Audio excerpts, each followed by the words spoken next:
الله الرحمن الرحيم إن الحمد لله نحمده ونستعينه ونستغفره ونعوذ بالله من شرور أنفسنا ومن سيئات أعمالنا من يهده الله فلا مضل له ومن يضلل فلا هادي له وأشهد أن لا إله إلا الله وحده لا شريك له وأشهد أن محمدا عبده ورسوله أما بعد أحييكم بتحية الإسلام تحية من أهل الجنة تحية من عند الله مباركة طيبة وهي السلام عليكم ورحمة الله وبركاته.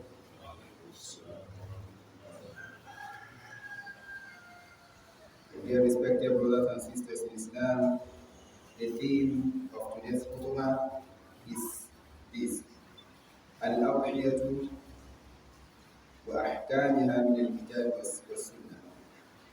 That is the rulings regarding sacrificial animal from the book of Allah and the Sunnah of the Prophet sallallahu alaihi wasallam. That's the theme of the khutbah. And alhamdulillah, we are now in the month of Dhul Hijjah, which is one of the sacred months, which Allah mentioned in the Qur'an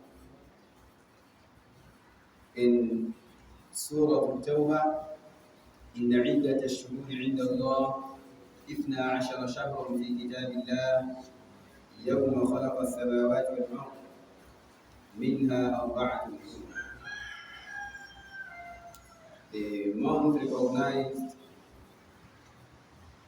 or month in the sight of Allah are those particular months from the month of Muharram to the month of Dhul Hijjah, and which from among it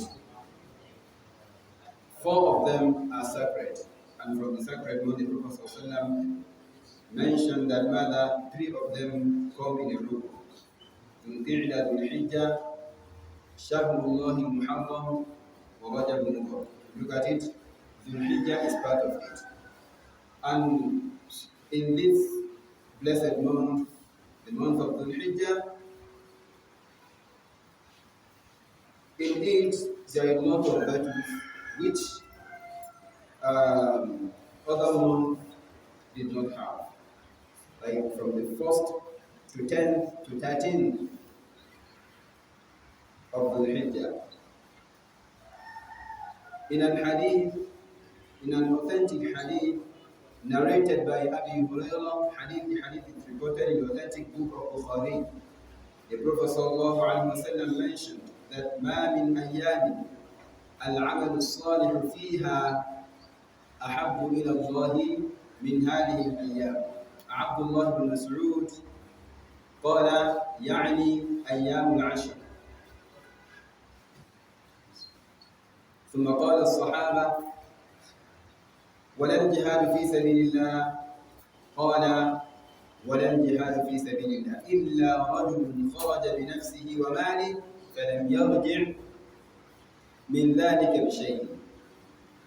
It's in this particular month, the Prophet ﷺ, in an hadith narrated by Abdullah ibn Abbas, that there is no day which ما من أيام العمل الصالح فيها, there are no days which righteous action done in it are more worthy in the sight of Allah than these days. That is the 1st of Dhul Hijjah to the 10th of Dhul Hijjah. Abdullah ibn Abbas translated it as the 10th of Dhul Hijjah. Meaning, the righteous action done in this month will earn you double reward compared to the righteous action done in any other days. To the extent the companions of the Prophet ﷺ asked the Prophet ﷺ that even striving, fighting in the cause of Allah is not up to someone who do righteous action in these days. The Prophet ﷺ said, "Awalil jihad fi sabilillah." Even striving or fighting the cause of Allah. He now gave an exception that illa rajulun kharaja bi nafsihi, except man who go forth with his life and his property and return back with nothing. This is the only person who can be compared with someone who do righteous action in this first tenth of the Hijjah. And in this first tenth of the Hijjah, there are other virtues. In it we have rather fasting of Arafah, fasting on the day of Arafah, which fasting itself, only Allah knows the reward He will give to the one who is fasting. And you can see also we have a hadith that indicate that fasting will intercede between someone on behalf of someone before Allah on the day of resurrection. And the Prophet ﷺ in an hadith of Abi Qatada, the Prophet ﷺ was asked regarding fasting on the day of Arafah. The Prophet ﷺ said that it is an expiation for the sin of the previous or for the sin of the preceding and the succeeding year, meaning the sin of 2 years consecutively. Allah will erase it from your book. Allah will erase it from your book, and again, Hasana is recorded in your book also. For that, it is in this month also, Allah invites the Hujjaj to, that is for those that will have the capacity, the opportunity of visiting Hajj. It is in this month that Allah also invites people from the month of Mada, towards the end of Shawwal, Dhul Qa'dah wa Dhul Hijjah. These are the months of Hajj. Also, for that there are great virtues in this particular month. And from what is expected to every believer, to every Muslims in this blessed day, in these blessed days, especially the day Yawm Nahr, the 10th of Dhul Hijjah, is for them to ensure they make sacrifice for the sake of Allah. So have been able to buy sacrificial animal in order for them to sacrifice for the sake of Allah and seeking reward from Allah.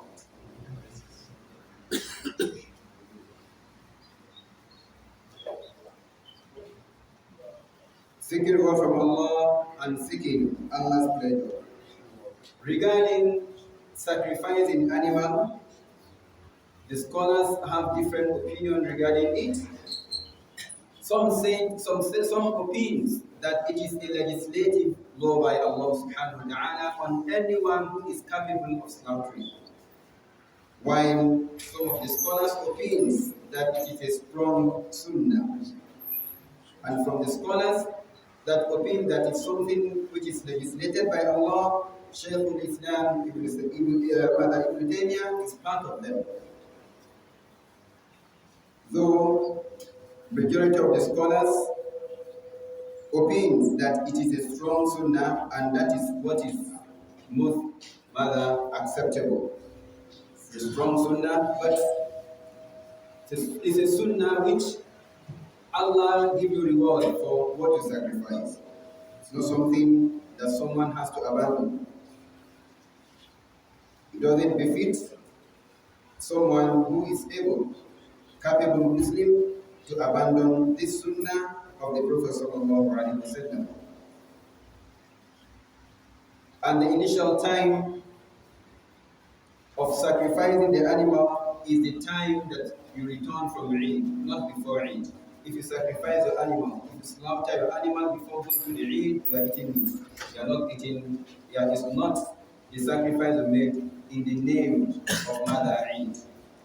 For that, your sacrifice has to be done after you return back from Eid. So that you're able to take something from it immediately. It is part of it is a recommendable act for you to start eating from your meat. It is part of the sunnah of the Prophet sallallahu alaihi wasallam, but it's not compulsory. If after when going to the Eid, you are not expected to take something, you are not expected to eat anything from the time you wake up from sleep. You are not expected to take anything. You go to the Eid and offer the Eid prayer, perform the Eid. After the Eid, as you return back from your Eid, you cannot take in something. Like that with date or anything, but preferably you eat from the meat or from the sacrifice you made. And the sacrificial animal, or what the sacrifice for the Eid ends on the sunset of 13th of the Hijjah. That means if you are not capable of sacrificing animal on the Eid day, if Allah give you an opportunity, you can still sacrifice on the 11th of the Hijjah. You know, we are expecting the Eid to come, inshallah, on Tuesday. I don't know, is it Wednesday or Tuesday? Wednesday, 28th. 28th, that is Wednesday. If Sunnah is on Wednesday now, then you still have the chance to make your sacrifice on Thursday, which is 11th of the Hijjah. You still have the chance of making your sacrifice on the 12th. Thursday, on the 12th of the Hijjah, you still have the chance to make your sacrifice on Friday, but it ends on that Friday after sunset. When immediately after the sunset, that is all. Anything you are sacrificing now, you are sacrificing other things, but not for the Eid again.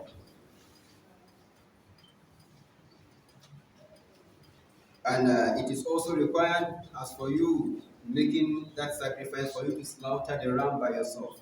You don't need to call any scholar that, please, madam, come and slaughter my ram for me. No. Carry the knife, sharpen it. وَلْيُحِدَّ أَحَدُكُمْ شَفْرَةً وَلْيُرِحْ ذَبِيحَتُهُ. Then make sure your knife is sharpened. Take it by yourself with mother, Bismillahi Allahu Akbar.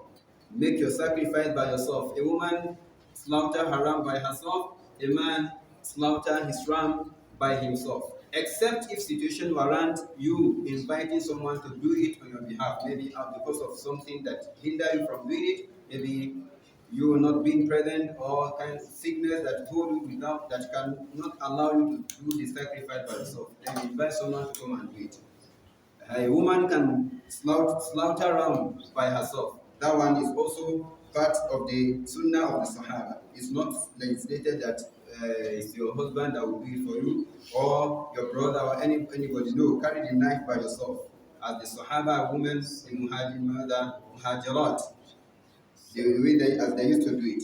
You try and do it by yourself, inshallah.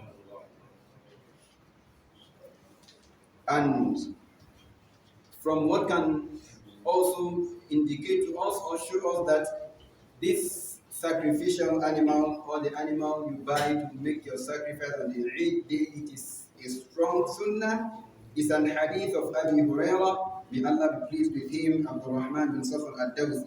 He mentioned that one day the Prophet ﷺ stood before us and said that man kana lahu sa'a, that whoever is ample, whoever is rich, he has the wealth to sacrifice animal, and refuse to make that sacrifice, that person should not even come close to the Eid ground. If you have the chance, you have the opportunity, Allah give you the wealth for you to buy the ram, for you to buy sheep or goats to do the sacrifice, and you refuse due to your greediness and other things, then the Prophet ﷺ said that should not even come close to the Eid ground.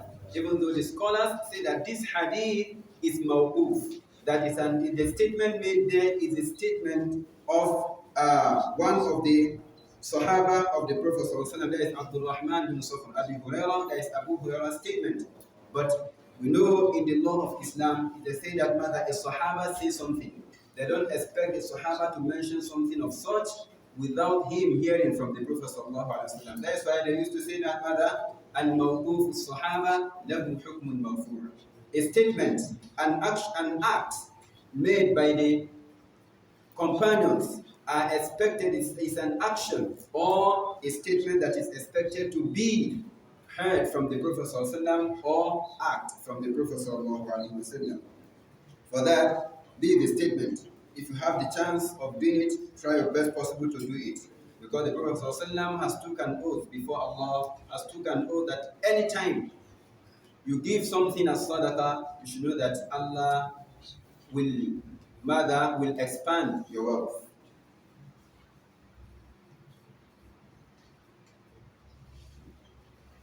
So that in regarding this hadith is an indication that it is a strong sunnah which we are not supposed to abandon. And it is a sunnah that Almighty Allah subhanahu wa ta'ala established on Nabi Ibrahim, also established on the Prophet sallallahu alaihi wasallam and his ummah. And whoever have an intention of sacrificing something, that person is expected to sacrifice from mother behemothul an'am. Those animals, we call them mother sacrificial animals. Those animals, those are the ones that someone can make sacrifice from. Why? Allah subhanahu wa ta'ala mentioned in Surah Al-Hajj that لِكُلِّ أُمَّةٍ جَعَلْنَا مَنْسَكًا لِيَذْكُرُوا اسْمَ اللَّهِ عَلَى مَا رَزَقَهُم مِّن بَهِيمَةِ الْأَنْعَامِ. That for every nation, Almighty Allah subhanahu wa ta'ala has appointed a right. Almighty Allah has appointed the right of sacrifice, a kind of devotion for them, in order for them to mention the name of Allah ala ma radaqahum, on him, giving them a favor, bestowed upon them mother bahimatul an'am, bestowed upon them ala ma radaqahum min bahimatil an'am, on him, giving them provision or giving them the opportunity of sacrificing animal.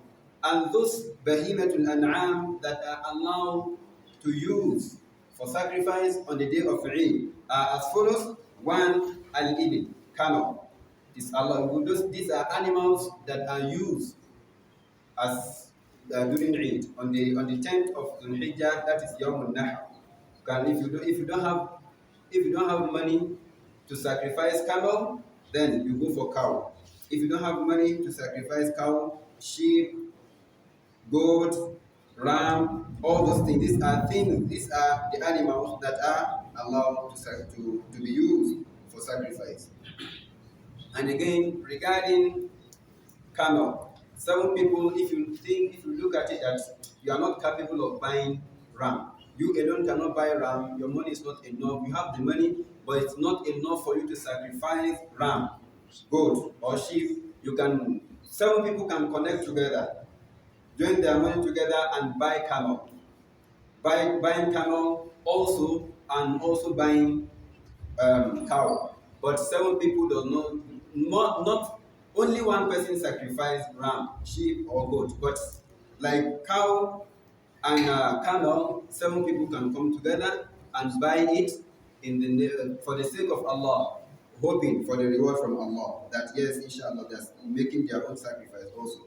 Oh, there is an hadith regarding that, hadith of Jabir ibn Abdullah. May Allah be pleased with him. He said, that mother نحرنا مع رسول الله صلى الله عليه وسلم عام الحديبية البدنة عن 7 والبقرة عن 7.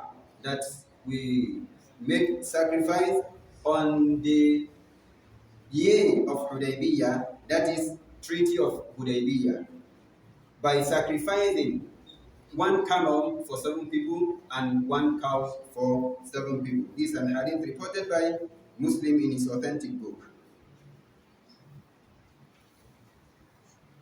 Also, the legal age of sacrifice, or the legal age of animals that are to be used for sacrifice on the day of Eid are also as follows. Regarding al-ibil, which is camel, that is a camel that will be used for sacrifice on the day of Eid must have completed 5 years and have entered the 6th year. A camel of 5 years is not to be used for sacrifice, but a camel of 6 years, of 5 years, a camel that have completed 5 years and has entered the 6th year is the one that will be used for sacrifice. Or below 5 years, no. Also, regarding cow, a cow that will be used, meaning why they analyze all these things is just for you to know that it's not legislated upon you that you must buy the biggest ram or big ram. If you can't afford to buy the big ram, big cow, big camel, you can go for the smaller one, provided it's not below those ages. And regarding to the cow, a cow that will be used for sacrifice is the cow that has completed at least 2 years and has entered the third year.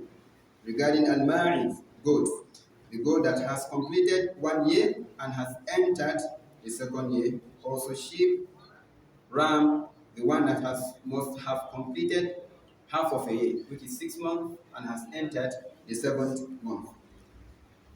This is why Islam is trying to show you on that matter. على الموسع قدره وعلى المقتر قدره متاعا بالمعروف.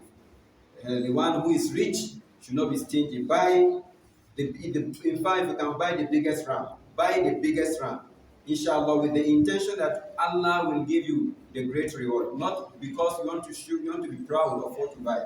Buy the biggest ram, Allah, and ask Allah to put barakah in your wealth. Allah will respond to your supplication. Buy it not because you want to show off or others. If it's cow, you can afford. If it's camel, the Prophet ﷺ sacrificed 100 camels as for sadaqah, which he slaughtered 63 by himself, and Sayyidina Ali sacrificed the rest of them. Sallallahu alayhi wa sallam. For that, if you are capable of sacrificing camel, do it. It's part of the sunnah of the Prophet. If you are capable of buying more than one in your household, buy it and do the sacrifice for the sake of Allah.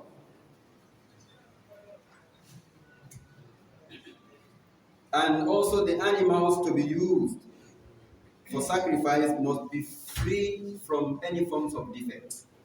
Any animal we are buying, make sure the animal is totally healthy.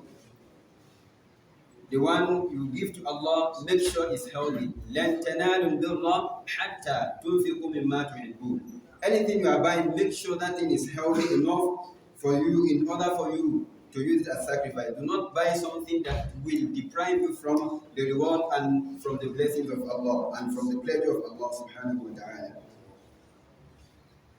And the Prophet ﷺ mentioned animals that are not supposed to be used as sacrifice. Even if those animals are either cow, goat, or sheep, ram, or other things. Don't buy it to sacrifice and don't buy it for anybody.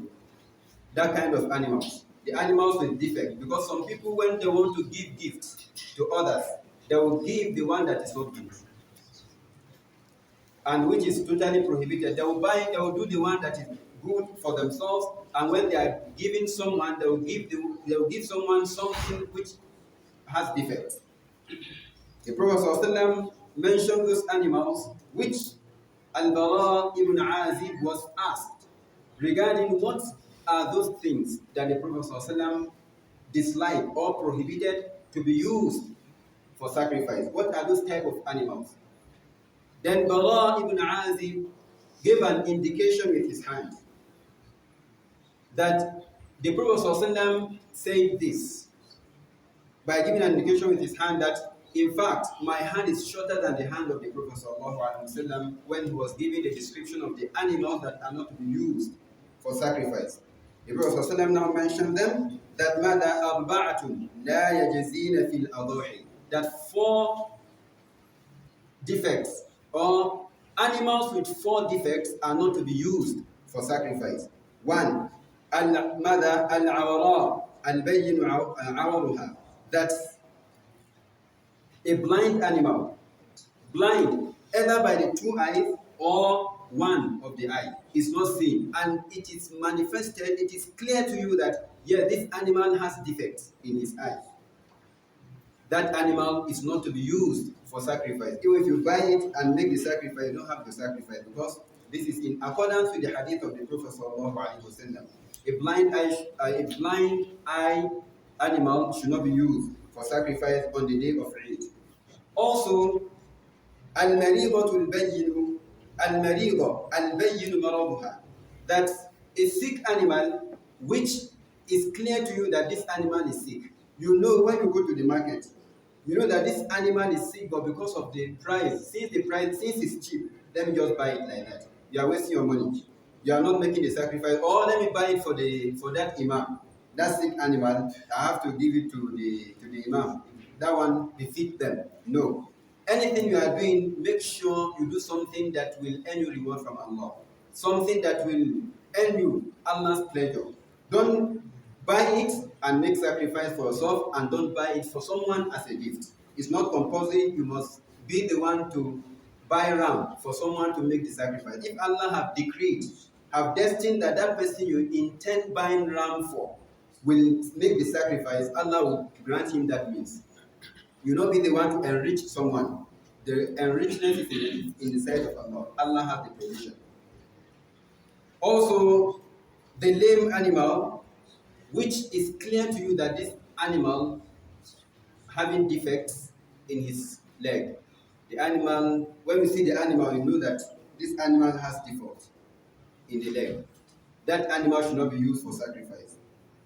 Also, an animal with a broken leg or with no bone marrow should not be used for sacrifice. Also, the narrator of the hadith, that is the one asking Al-Bara ibn Azib to explain to him or narrate to him regarding the animals that are prohibited for someone to use as sacrifice. He said that he mentioned that an animal that he disliked making sacrifice with animal with a broken bone or with defect in its ear. But Bara ibn Azib advised him, yes, of course, his mother concurred with his statement, but if you can't use it for sacrifice, do not make it as haram for others. Because وَلَا تَقُولُوا لِمَا تَصِفُ أَلْسِنَتُكُمُ الْكَذِبِ هَذَا حَلَالٌ وَهَذَا حَرَامٌ لِتَفْتَرُوا عَلَى اللَّهِ الْكَذِبِ. It is not on us for us to fabricate something and say that Allah mentioned or the Prophet ﷺ mentioned. We just explain to you what the Prophet ﷺ mentioned and what Allah subhanahu wa ta'ala mentioned. Make sure anything you are using as a sacrifice should be something which is totally healthy. If you are buying for someone, make sure the thing is also very, very heavy, very, very healthy before you give to the person to also use as a sacrifice. May Allah enrich us and grant us the ability to also do the sacrifice on the day of Eid.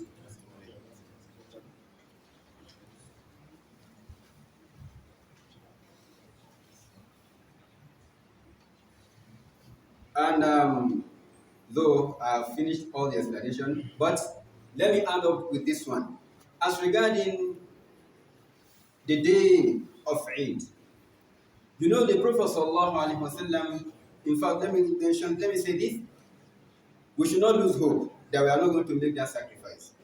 Let's put our minds that inshallah Allah will grant us provision, will grant us the means of making the sacrifice. The Prophet ﷺ has advised in an hadith that whoever intends from the time the crescent moon of Dhul Hijjah is sighted, you are not expected to cut your hair, to in fact to remove anything, any hair from your body, or to trim your nail until the sacrifice is made.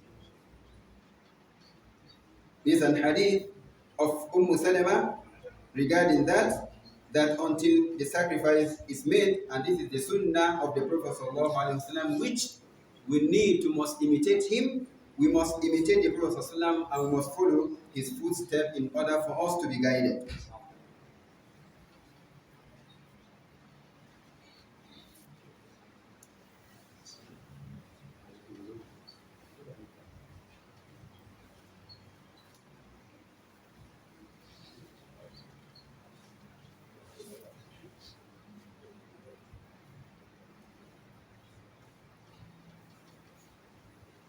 And also in the Khutbah, the Imam also explained that this Khutbah, he wrote it for the sake of Allah subhanahu wa ta'ala, because Allah accepts deeds, action from those who are conscious of Allah. May Allah count us among those who are conscious of Allah in this world. And may Allah count us among the dwellers of Jannah. May Allah extend our souls to witness that day, that is the day of Eid.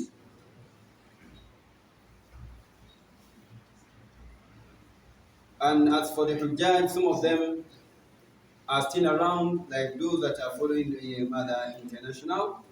My advice to my brothers and sisters in Islam whom Allah has invited to the Kaaba, to Mother, to Hajj, to go and perform the Hajj, because the Prophet ﷺ has mentioned that Mother, those, the Hujjaj and the Ummah, are guests of Allah. Allah invited them. We should put in our mind that yes, we spend this, the wealth that we're using to do or to respond to Allah subhanahu wa ta'ala is not something rather a small wealth. For that, it is something we need to ensure that as we are going, we do whatever we don't know or we are ignorant of. Let's ask the scholars so that we won't come back losing many things. The Prophet ﷺ mentioned in a hadith of Abi Hurairah regarding that matter, that I had the Prophet ﷺ that man hajja falam yarfuth walam yafsuk raja'a min dhunubihi. In another wording of the hadith, in another wording, raja'a kayawmi waladathu ummu.